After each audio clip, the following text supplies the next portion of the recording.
Here is the 2014 to 2018 Kia Forte. Before we get started though, let me give a quick shout out to Naya Motors Inc. for letting us use the car today to film the video.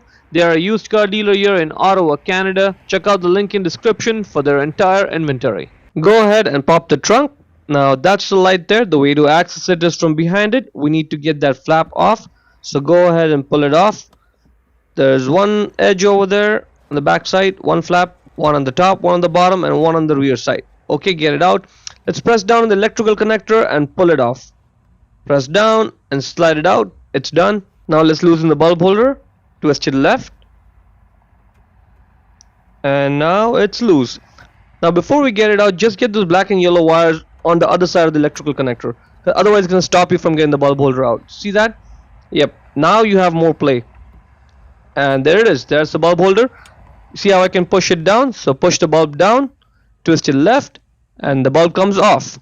There it is. Let's take a closer look at it. It's a simple single filament bulb. The bulb type is 1156A. Says it right there on it. A is for the amber color.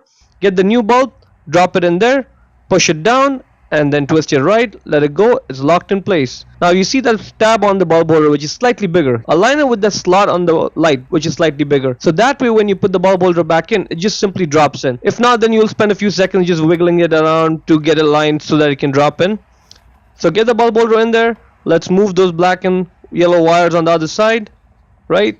Now let's push it in. And see how it just sits in? That's the way it should look like. Yep. Now just twist it right to lock it in place. And you are done now. That's it. Now let's slide the electrical connector on. It only goes on in one way. So slide it on, click. And let's put the cover back on. There are 4 flaps. Let's put the front flap in first. Then the top and bottom flap. And finally the rearward flap. And that's in. Okay. Perfect. That is looking good. Hope you found the video useful.